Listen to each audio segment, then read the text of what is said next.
All right. I think we finally have focus now, and we can go ahead and get this started. Hi, I am Quentin Jackson, based out of Cincinnati, Ohio. I wanted to get back to you all because that last video we did,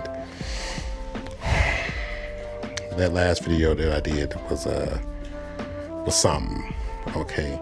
And it's mostly because the sound was terrible. The setup wasn't the best. Now I'm in like my unfinished room. It doesn't look YouTube ready, but we're gonna get it there eventually. But I just want to touch on,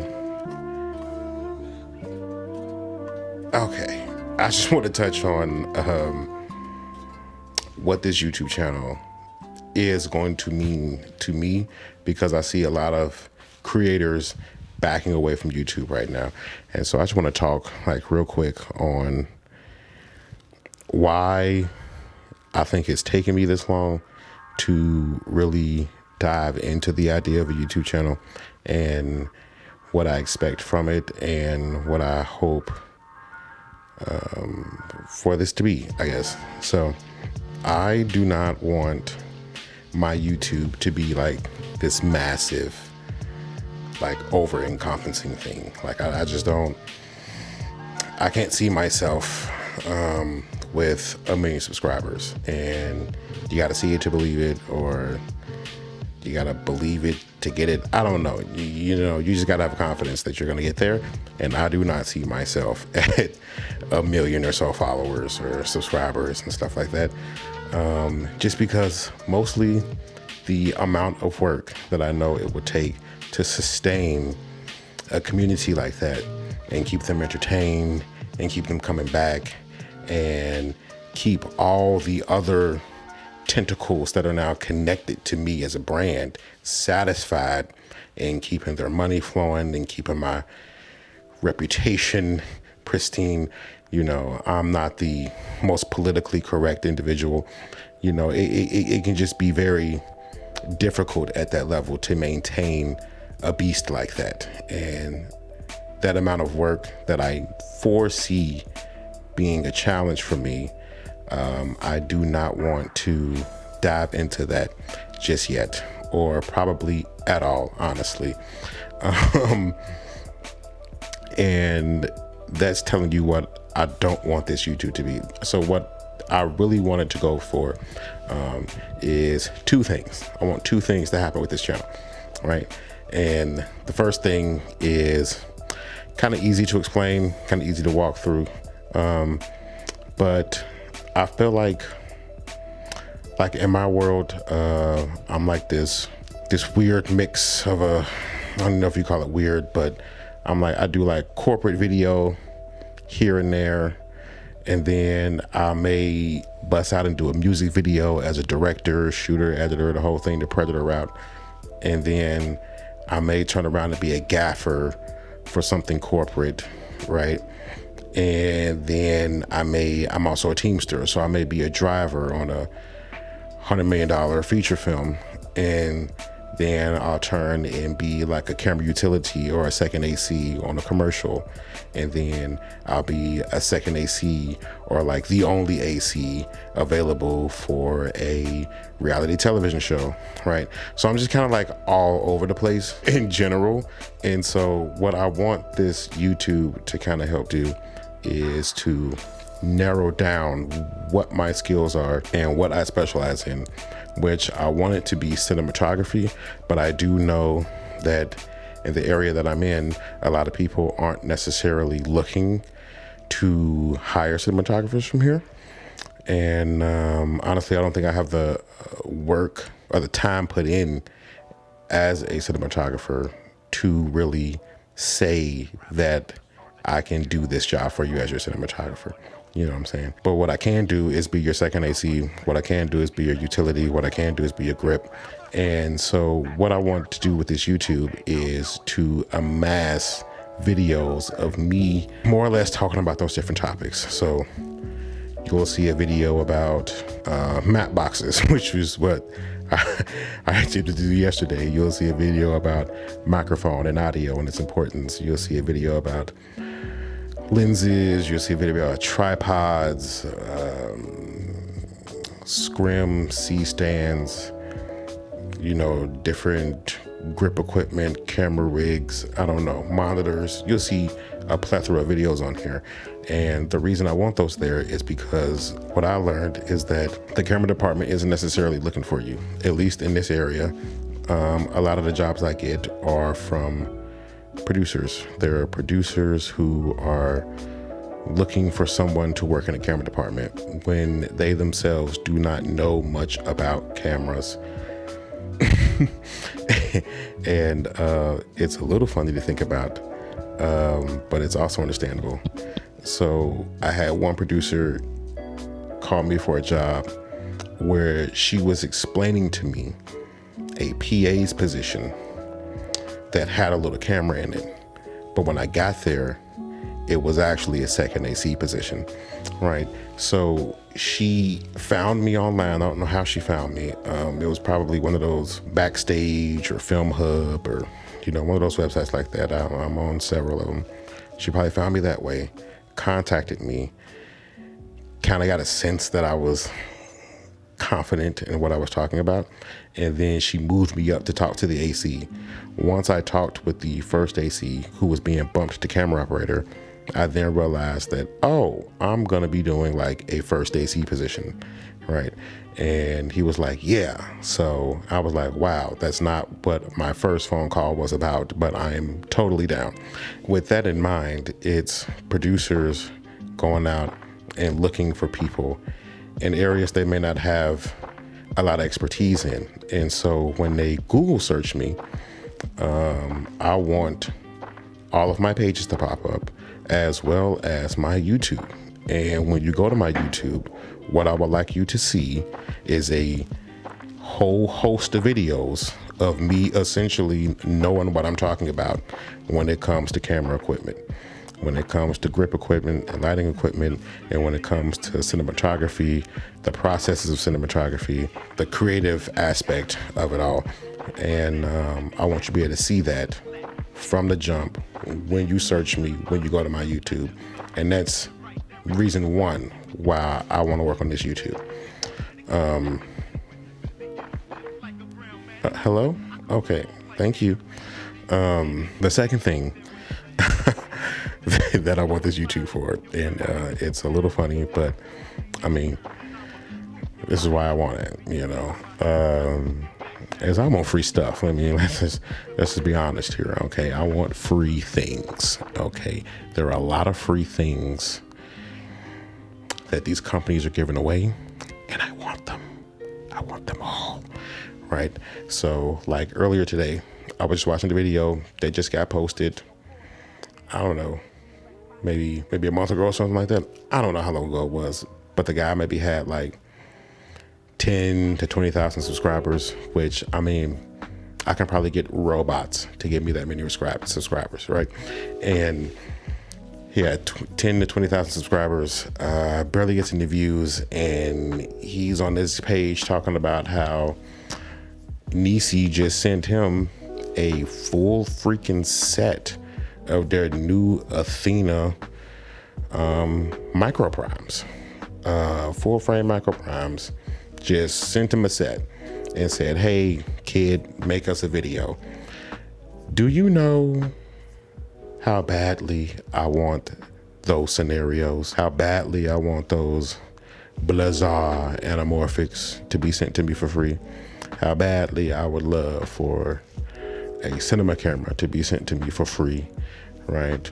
Or microphones or tripods or light stands or scrims and flags and anything that I want sent to me for free. Do you know how badly I want to be sent stuff for free? Really, really badly.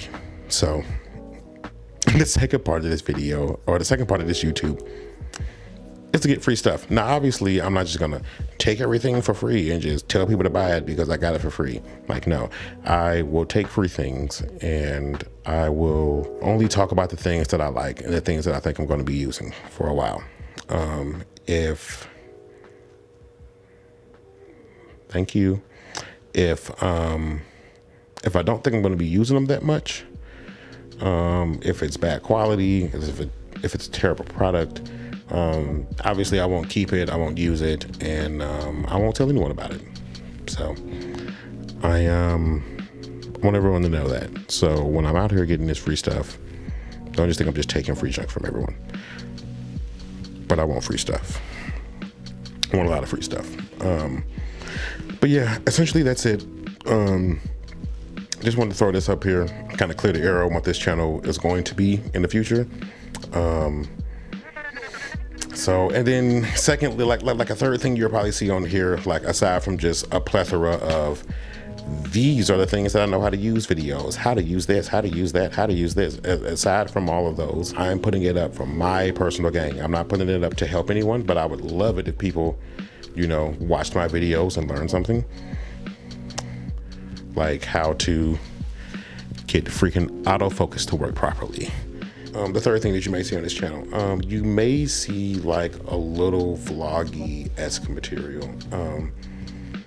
After working on many commercials and features and TV shows and what have you, I have about exhausted every question I could ask every cinematographer that I come across who isn't like a total POS, but because some of them are. But the ones that like will sit down and chop it up with me, there's kind of like a unanimous thing that I get told that I need to do. And it's something that I've been avoiding for a long time because I feel like, you know, what's the point? But it's learning how to shoot film. It's learning how to shoot and expose film, different types of film, the different processes for developing film, and how to get the image you want to get from film. And I've been told by several DPs that that is probably one of the most important things for a DP to know. And if I ever wanted to get a real job as a DP, that I will know how to do those things and know those processes. And so I have a few point and shoots. I mean, I got this like Lumix Panasonic LX100. I mean, it's nice. Let's see if I can get it in there. It's a nice little camera. Like, it's nothing crazy. But I enjoy it. It's a little point and shoot. It's not film. I don't use it a whole lot, but I like this little thing, right? And then I have the Nikon that I showed you all the other day. And what in the world? You know, it's like you can't win with this camera. You can't, and it's the reason why I do not like this GH5. Just fix yourself. How hard is it? Anyway, I have that. I have a few other Pentax point and shoots, 35mm film, and I have a Nikon 35mm film. I am actually looking for a Super 8 camera. That can take those little rolls, and I've been learning how to shoot film. I've been doing it. I've been getting out there. I've been taking photos. I've been trying different films. I've been overexposing and underexposing by different amount of stops. I've been taking tests. I've been taking out my light meter. I've been using the zone system, and I've been metering for shadows, metering for highlights, finding the middle ground, getting composition, trying to understand what I want my image to look like. You know, a week from now or a day from now, I can immediately see it on the screen. And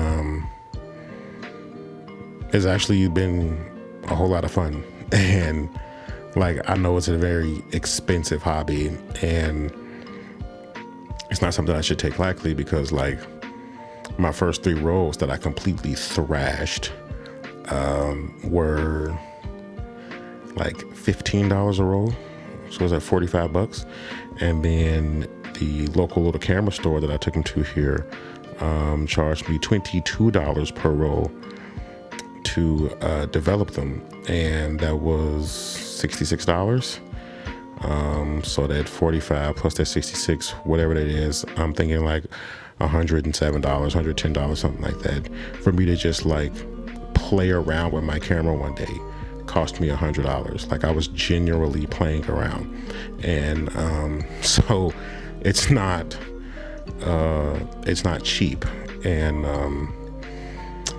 because of that, I need to take it more seriously. And I've got a roll of Portrait 800 in my camera now, that I'm only at 25 exposures, and it is difficult for me to take pictures, you know, because I don't want to waste any of the film that I have, because it's very expensive per photo, and I don't get them printed, you know. I get them scanned and sent to my email, and I just look at them like I would do any other camera, and I flip through them like, oh, that one's bad, that one's bad, that one's bad, but they each cost money, like each individual photo. So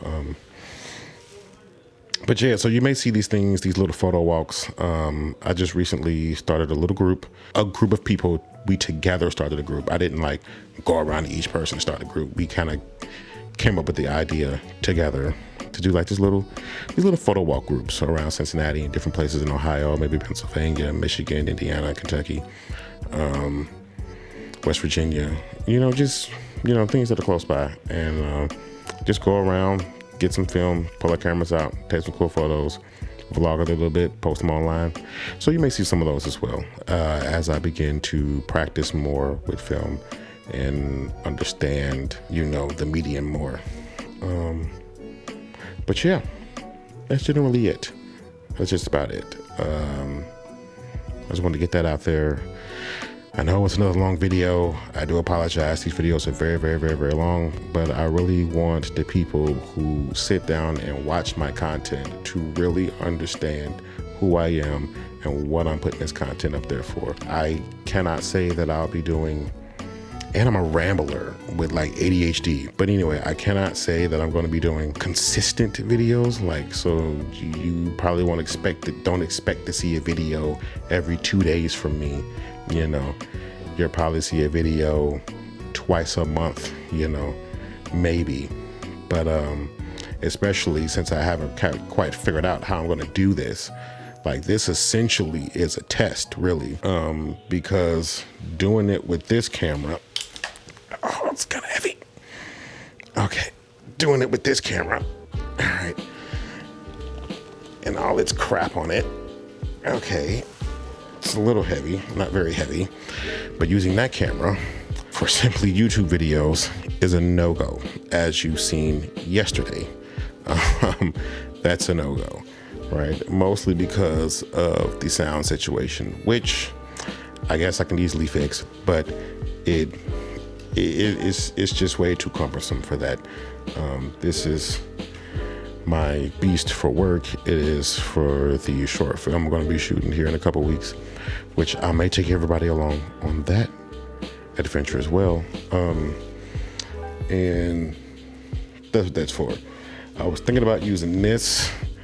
Like I said earlier, I'm pretty sure that it can shoot, you know, 4K, all that good crap, but I'm not entirely sure like how long it can record for. I mean, the camera just won't focus on it, but I mean, like, it's a cool little camera. So I don't really know. I thought about shooting on this, but for my YouTube. And then before I did this video, I did a quick little test of me using my iPhone on my gimbal, on the iPhone gimbal, on the stand, with the Blackmagic app, using my AirPods as microphones, and trying to keep the whole ecosystem simple, trying to streamline the whole process. So keeping everything within Apple, never having to really deal with any actual media drives, keeping everything in the cloud. Excuse me, that could work for me. I just don't have a really good solution for the audio. So for using AirPods, and I have the new ones, like the newest AirPods you can buy, The microphones are absolutely terrible, and it doesn't quite justify the price now that I think about it, like, because that microphone was absolutely terrible.